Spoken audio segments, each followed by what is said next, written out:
Hello guys, കഴിഞ്ഞ ദിവസം ഞാനും അമ്മയും നൈനും കൂടെ വലിയമ്മയുടെ വീട് വരെ ഒന്ന് പോയി. അവിടെ ഒരു ചെറിയ ചടങ്ങുണ്ടായിരുന്നു. അത് മാത്രമല്ല, നൈനുവിൻ്റെ ബർത്ത്ഡേയും കൂടെ ആയിരുന്നേ. അങ്ങനെ അവിടെ എത്തി ഫുഡൊക്കെ കഴിഞ്ഞപ്പോൾ ചേട്ടത്തിമാർ കുറേ നിർബന്ധം നൈനുവിനെ കൊണ്ട് കേക്ക് കട്ട് ചെയ്യിക്കണമെന്ന്. അങ്ങനെ ഒന്നും നോക്കിയില്ല, അപ്പോൾ തന്നെ ഒരു കേക്ക് ഓർഡർ ചെയ്ത് വരുത്തി നൈനുവിൻ്റെ മുന്നിലേക്ക് അങ്ങ് വെച്ചു കൊടുത്ത്. അവൾ അറഞ്ഞം കട്ട് ചെയ്യാതെ ഒരു സൈഡിൽ നിന്ന് മാത്രം നൈസായിട്ട് കട്ട് ചെയ്തെടുത്ത്. എന്നിട്ട് ബാക്കി കേക്ക് ചേട്ടത്തിമാരുടെ കയ്യിൽ കൊണ്ട് കൊടുത്ത് എല്ലാവർക്കും കൊടുക്കാൻ വേണ്ടിയിട്ട്. അവർക്കാണെങ്കിൽ ഒരു വെപ്രാളമായിരുന്നു. ഈ കെറണി പിടിച്ച പിള്ളേർക്ക് ചക്കക്കൂട്ടം കണ്ട ഒരവസ്ഥയായിരുന്നു അവരുടേത്.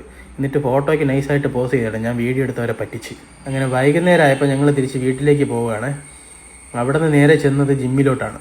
ജിമ്മിൽ ചെന്ന് ഞാനും നൈനും കൂടെ വർക്കൗട്ടും ചെയ്ത് വീട്ടിൽ പോയി ഫ്രഷൊക്കെ ആയി നിന്നപ്പോഴത്തേക്ക് മീനു വന്നു. പിന്നെ മീനുവിനെയും കൊണ്ട് നേരെ നമ്മൾ പോയത് വെള്ളനാട് ജിമ്മിലാണ്. അപ്പോൾ ബാക്കി നൈനുവിൻ്റെ ബർത്ത്ഡേ പരിപാടിയെല്ലാം വെള്ളനാട് ജിമ്മിൽ വെച്ചിട്ടാണ്. അവിടെ ചെന്ന് കേക്ക് എടുത്ത് മുമ്പിൽ വെച്ച് നോക്കി ഫോട്ടോയൊക്കെ എടുത്തതിന് ശേഷം തിരിയൊക്കെ കത്തിച്ച് നൈനുവിനെ കൊണ്ട് കട്ട് ചെയ്യിക്കാനുള്ള പരിപാടിയാണ്. അങ്ങനെ നൈനു കേക്ക് കട്ട് ചെയ്ത്, പക്ഷേ മെഴുകുതിരി ഊതി അണയ്ക്കാൻ മറന്നുപോയി. എങ്കിലും അതൊക്കെ കഴിഞ്ഞ് കേക്ക് ഞങ്ങൾ രണ്ടുപേരും നൈനുവിനും കൊടുത്ത് നൈനു ഞങ്ങൾക്കും തന്ന് അവിടെ ഉണ്ടായിരുന്ന എല്ലാവർക്കും ഷെയറൊക്കെ ചെയ്തതിന് ശേഷം അവിടെ ഉള്ളവർക്ക് നൈനുവിൻ്റെ കൂടെ ഉള്ള സ്നേഹപ്രകടനമായിരുന്നേ.